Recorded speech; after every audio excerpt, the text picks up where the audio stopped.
నమస్తే, welcome to Telugu రాజ్యం. నేను సిరి. మన అంటే బాహుబలి తర్వాత మన తెలుగు సినిమా ప్రైడ్ అయితే ఎక్కడికో వెళ్ళిపోయింది రాజమౌళి గారి ద్వారా. సో ఇప్పుడు ఎవరి పేరు అంటే ఏదైనా సినిమా డైరెక్టర్ పేరు చెప్తే తెలియని పేరు ఏది అంటే రాజమౌళి గారి పేరు దేశాలు ఖండాలు దాటేసి వెళ్ళిపోయింది. ఇప్పుడు ఎవరైనా కూడా ఆయనతో సినిమా తీయాలనుకుంటారు. అయితే ఇప్పుడు మహేష్ బాబు గారితో వారణాసి సినిమా తీస్తున్నారు. దీని తర్వాత ఎవరితో అంటే అల్లు అర్జున్ గారితో అని చెప్పేసి ఒక వార్త మనకి తెలిసిందే. అయితే ఇప్పుడు మరి అల్లు అర్జున్ గారితో మరి రాజమౌళి గారు సినిమా ఎప్పుడు స్టార్ట్ చేస్తున్నారు అనేది ఇప్పుడు చర్చనీయాంశమైంది. సో దీని మీద మరికొన్ని వివరాలు మనకు అందజేయడానికి మనతో పాటు ఉన్నారు ప్రముఖ సినీ క్రిటిక్ దాసరి విజ్ఞాన్ గారు. నమస్కారం.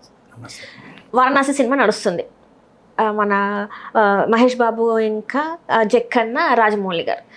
సో ఈ సినిమా నడుస్తున్న టైంలోనే మళ్ళీ ఇంకొక వార్త వచ్చింది ఏంటంటే అల్లు అర్జున్తో కూడా సినిమా వచ్చేస్తుంది అని చెప్పేసి వస్తుంది. కానీ సినిమా ఎప్పుడు స్టార్ట్ అవుతుంది? ఎందుకంటే ఒక సినిమా తీస్తే తను ఎంత లేదని ఒక 3 years 4 years టైం తీసుకుంటారు కదా. మరి ఈ సినిమా స్టార్ట్ చేసే అవకాశాలు ఉన్నాయా లేదా అనేది కూడా ఒక చర్చనీయాంశమైంది. సో మరి ఎలా ఉండబోతుంది? ఇప్పుడు అవతార్ లాంటి సినిమాలు, అవెంజర్స్ లాంటి సినిమాలు ప్రపంచవ్యాప్తంగా రిలీజ్ అవుతాయి, అన్ని భాషల్లోకి వస్తాయి కాబట్టి వేల కోట్లు వసూలు చేస్తాయి. 5,000 కోట్లు, 6,000 కోట్లు, ప్రపంచవ్యాప్తంగా 10,000 కోట్లు అట్లా అలాంటివి ఉంటాయి. మరి ఆ మార్క్ మన తెలుగు సినిమా ఎందుకు అందుకోకూడదు అనేసి రాజమౌళి స్టార్టింగ్ బాహుబలిని చిన్నగా పాన్ ఇండియా లెవెల్కి తీసుకెళ్ళాడు. పాన్ ఇండియా లెవెల్ తర్వాత బాహుబలి 2 వచ్చేసరికి చైనాలో, జపాన్లో ట్రై చేసాడు. బాగా ఆడుతున్నాయి. ఓకే, మన దగ్గర ప్రోడక్ట్ ఉంటే చాలు, ఎన్ని భాషల్లో కన్నా డబ్ చేసుకోవచ్చు, మన ఇష్టం. అప్పుడు నీకు ఆస్కార్కి అవకాశం ఇండియా నుంచే వెళ్ళాల్సిన అవసరం లేదు, ఫారిన్ కంట్రీస్ నుంచి కూడా వెళ్ళొచ్చు. అలా ఆస్కార్ కూడా వెళ్ళి వచ్చాడు.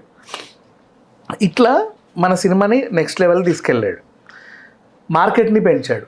ఇప్పుడు వారణాసి సినిమాకి కూడా మన ప్రపంచవ్యాప్తంగా అన్ని వేల కోట్లు ఎందుకు రావద్దు? ఇప్పుడు 10,000 కోట్లు ఎందుకు వసూలు చేయొద్దు? వసూలు చేయాలంటే ఏం చేయాలి? ఈ సినిమాని 120 భాషల్లో రిలీజ్ చేయాలి. 120 భాషల్లో ప్రపంచవ్యాప్తంగా రిలీజ్ అయితే అందరూ చూస్తూ ఉంటారు. ఇప్పుడు మన దగ్గర లక్ష్మీ గణపతి ఫిలిమ్స్ తెలుగులో అని చెప్పేసి రాగానే అవి 100 కోట్లు వసూలు చేయట్లా. అప్పట్లో సినిమాలు ఎగబడి మనము చూస్తున్నాం కదా, స్పైడర్ మ్యాన్లు, ఆ మ్యాన్లు, ఈ మ్యాన్లు, అన్ని రకాల మ్యాన్లను చూసాం మనం. సో మన తెలుగు హీరోలను కూడా ప్రపంచవ్యాప్తంగా పరిచయం చేయాలి. మరి వాళ్ళు ఇక్కడికి వచ్చినప్పుడు మనం అక్కడికి ఎందుకు వెళ్ళొద్దు? ఏంటి తేడా ఏంటి? సినిమా తీస్తున్నాం, సాంకేతికంగా వాడుతాం, మనం వాడుతున్నాం. అవసరమైతే వాళ్ళ టెక్నీషియన్స్ కూడా పెట్టుకొని పనిచేస్తున్నాం, డబ్బులు ఇస్తున్నాం, నిర్మాతలు ఉన్నారు. బట్ ఎందుకు ఆ లెవెల్లో ఆ స్కేల్లో సంపాదించకూడదు అని అనిపించింది. ఇప్పుడు వారణాసితో ఈయన ఒక కొత్త తిరగ రాస్తాడు. 5,000 కోట్లు అయితే చాలా ఈజీగా క్రాస్ అయిపోతుంది, చాలా ఈజీగా. నేను ఇంకా 10,000 కోట్లు అనుకుంటాను. ఎందుకు చెప్పనా? ఆ రేంజ్లో పేరున్న డైరెక్టర్ ఎవరు? James Cameroon. ఆ జేమ్స్ కెమెరూన్ కూడా ఇండియాలో ఆయన సినిమా రిలీజ్ చేసుకోవడానికి రాజమౌళితో వీడియో కాన్ఫరెన్స్ పెట్టుకున్నాడు. చూడు, అంటే ఇండియాలో ద బిగ్గెస్ట్ డైరెక్టర్ ఈయనే అని ఆయన నమ్మినప్పుడు జేమ్స్ కెమెరూన్ లాంటి సినిమాలు ఇంకో డైరెక్టర్ కూడా తీస్తాడంట, ఇండియాలో ఉన్నాడు, ఆయన ఏదో చేస్తాడు చూసామని ప్రపంచమంతా మాట్లాడుకున్నప్పుడు ఆయనకు వచ్చిన స్థాయి ఈయనకి వస్తుంది. మరి ఆయనకు టైటానిక్లు, ఆయికులు, అవతార్లు అన్ని వేల కోట్లు వసూలు చేసినప్పుడు ఈయన సినిమా కూడా అన్ని వేల కోట్లు వసూలు అవుతాయి. అదే మ్యాజిక్ ఫాలో అవుతారు. అవునా? అట్లా ప్రపంచవ్యాప్తంగా ఇప్పుడు వారణాసి వెళ్తుంది. Win situation. మొన్న జరిగిన వీడియో కాన్ఫరెన్స్లో 2 సిచ్యువేషన్స్ ఉన్నాయి.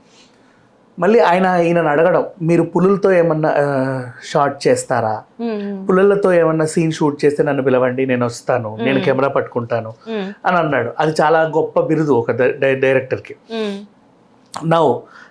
సరే, వారణాసి రావడానికి టైం ఉంది. జేమ్స్ కెమెరూన్ గురించి అందరూ ఏం ఆలోచిస్తారంటే వాట్స్ నెక్స్ట్ అంటే అవతార్ 4 ఉంది, మళ్ళీ 5 ఉంది, రేపు 3 రిలీజ్ అయితే. మరి అలాగే రాజమౌళి గురించి అడుగుతారుగా, వాట్స్ నెక్స్ట్ అని. What's next? వారణాసి చేసావు, ప్రపంచవ్యాప్తంగా గుర్తింపు, నెక్స్ట్ ఏంటి? అప్పుడు ఆ నెక్స్ట్ సినిమా అల్లు అర్జున్తో సెట్ చేసుకున్నారు అనేది ఒక న్యూస్ అనమాట. అండ్ ఇప్పుడు ఇది ఎట్లా ఇప్పుడు అల్లు అర్జున్ ఇప్పుడు వారణాసితో రాజమౌళి ఓ 10,000 కోట్ల మార్క్ అందుకుంటాడు. పోనీ 5,000 అయినా క్రాస్ అవుతాడు, బాగా వస్తాయి. మన ఇండియాలో ఆడితేనే 1,800 కోట్లు పాన్ ఇండియా లెవెల్లో వస్తున్నాయి, మరి 2,000 ఈ మధ్య ఈజీగా. ప్రపంచవ్యాప్తంగా కాబట్టి ఎక్కువ వచ్చే ఛాన్స్ ఉంటుంది వాళ్ళు ఏమన్నా పెంచుకుంటే. ఇప్పుడు అల్లు అర్జున్ గురించి మాట్లాడదాం. రాజమౌళిది అయిపోయింది. అల్లు అర్జున్ నెక్స్ట్ తీయబోయే సినిమా అట్లీతో. అది సూపర్ హీరో క్యారెక్టర్. మనకి ఇప్పుడు అవెంజర్స్లో ఉన్న క్యారెక్టర్ థోర్, ఆ మ్యాను, ఈ మ్యాను, స్పైడర్ మ్యాన్లు, హల్కులు ఉన్నట్టుగా ఇంకో క్యారెక్టర్ని వీళ్ళు సృష్టించారు. ఒక సూపర్ హీరోని ప్రపంచం అంతా ఆదరిస్తుంది, మీకు తెలిసిన విషయమే. ఆ సినిమాతో అట్లీ ప్లస్ ఎలాగూ పుష్పతో వరల్డ్ వైడ్గా ఫేమస్ అయ్యాడు కాబట్టి ఆ సినిమాతో ఇటు బన్నీ రేంజ్ కూడా నెక్స్ట్ లెవెల్కి పెరుగుద్ది. అది కూడా మంచి డీసెంట్ వసూళ్ళని తీసుకొస్తుంది. వాళ్ళు రిలీజ్ చేసుకుంటారు అన్ని భాషల్లో. ఆల్రెడీ మన తెలుగు సినిమా ఒకటి అన్ని భాషల్లో రిలీజ్ అవుతుంది కాబట్టి నెక్స్ట్ వచ్చే సూపర్ హీరో సినిమా కూడా అలాగే రిలీజ్ చేసుకుంటారు ఇంకొక నిర్మాత. ఇప్పుడు బాహుబలి తర్వాతే ఆ గ్రాస్లో పుష్ప బాగా వెళ్ళింది. అట్లా ఆ వేలో వెళ్తే వీళ్ళు కూడా అదే రేంజ్ మార్కెట్ని అందుకుంటారు. ఆ సినిమాలో హిట్ ఎలిమెంట్స్ ఉంటాయి, అక్కడ బాగా హిట్ అయింది, సూపర్ టాక్ తెచ్చుకుంటే. ఇప్పుడు ఆ క్రాస్ అయింది. ఫర్ ఎగ్జాంపుల్ 5,000 CR అనుకుందాం, రాజమౌళి వారణాసి అండ్ బన్నీ అట్లీ సినిమా కూడా అనుకుందాం. నెక్స్ట్ ప్రపంచవ్యాప్తంగా అంత ఫేమస్ అయిన వీళ్ళిద్దరు కలిసి సినిమా తీస్తే నీకు అర్థమైందా, అది ఇంకా ఎక్కడికో వెళ్ళిపోతుంది. సో దాని మీద అంచనాలు ఆ రేంజ్లో ఉన్నాయి యాక్చువల్గా. సో విజేంద్ర ప్రసాద్ గారు ఇప్పటికే కథ రాశారంట, అడవి బ్యాక్డ్రాప్లో ఉంటుందంట, ఈయన అడవి మనిషిలాగా ఉంటాడంట, ఏదో చేస్తారు అని చెప్పేసి న్యూస్. 1980 స్టోరీ అని చెప్పేసి ఒక వినిపిస్తుంది. ఫుల్ ఫ్లెడ్జ్ కూడా రాసేసారు, అంతా మొత్తం సిద్ధంగా ఉంది. ఈ సినిమా అయిపోతేనే ఇంకా స్టార్ట్ అన్నట్టు ఒక వార్త అయితే వినిపిస్తుంది.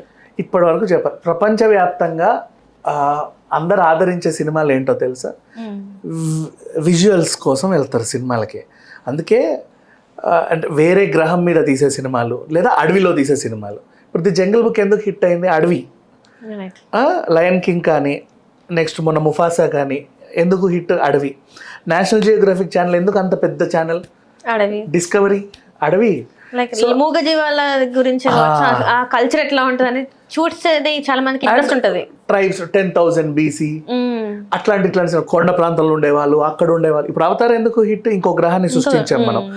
అట్లా ఆ టైప్ ఆఫ్ విజువల్స్ ఉంటే అందరూ ప్రపంచవ్యాప్తంగా ప్రేక్షకులు బాగా అలరిస్తారు అని తెలిసింది. మేబీ రాజమౌళికి అడవి ఎప్పటి నుంచో అలవాటు. ఇప్పుడు బాహుబలిలో అడవే, RRRలోనూ అడవే. ఇప్పుడు ఈ గ్లోబ్ ట్రోటర్ మహేష్ బాబు కూడా అడవిలోనే వెళ్తున్నాడు. మొన్న రిలీజ్ అయిన పోస్టర్లు అవి చూస్తే.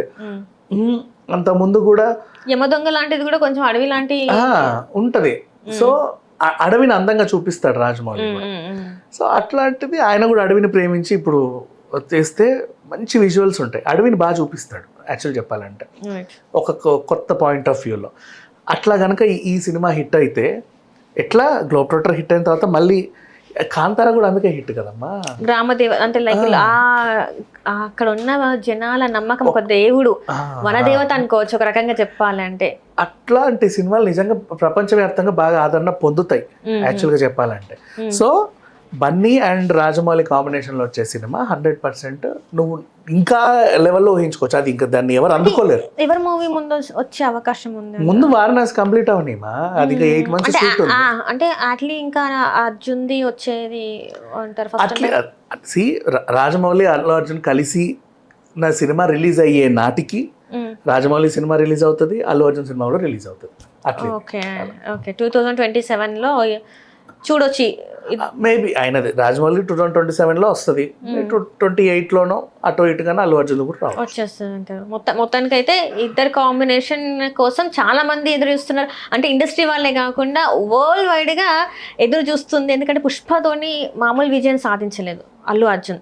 సో వెయిట్ చేస్తున్నారు అని అనుకోవచ్చా మరి? ఇద్దరు కాంబినేషన్ ఎట్లా ఉంటుందని. అంటే మన పుష్పలో చూసుకున్నట్టయితే ఒకలాంటి మాస్ క్యారెక్టర్ చేశాడు అల్లు అర్జున్. రాజమౌళి గారిది చూస్తే కొంచెం సాఫ్ట్ అనిపిస్తుంది. తను అన్ని రకాలుగా ఆలోచించి ఒక కమర్షియల్ ఎలిమెంట్ కూడా కంపల్సరీ ఉంటుంది. సో ఇద్దరిది ఎట్లా ఉంటుంది యాక్టింగ్ వైజ్గా కావచ్చు, డైరెక్షన్ పరంగా కావచ్చు, అండ్ ఈసారి మళ్ళీ ఆస్కార్ కొట్టుద్దా లేదా ఇలాంటివి కూడా చాలా ఆలోచిస్తుంది. వారణాసి అయితే ఖచ్చితంగా ఆస్కార్ రేస్లో ఉంటుంది. ఆ తర్వాత కూడా ప్రతిసారి ఆస్కార్లో రాజమౌళి పేరు వినబడుద్ది. అండ్ నన్ను అడిగితే పుష్ప కూడా Oscar range movie in case వాళ్ళు అప్లై చేస్తే. నెక్స్ట్ అల్లు అర్జున్ కూడా ఎప్పుడైనా మనం ఆస్కార్ అకాడమీలో చూడొచ్చు. Right. Thank you so much. Hello, Telugu రాజ్యం ఛానల్ చూస్తున్నారా? సామాజిక రాజకీయ జీవన చిత్రణే తెలుగు రాజ్యం. అతిశయోక్తులు అసత్యాలు ఉండవు. రాజకీయ కోణం కాదు, ప్రజా కోణమే కొలబద్ద. తెలుగు రాజ్యం వీక్షణ మీ ఉత్తమ అభిరుచికి నిదర్శనం.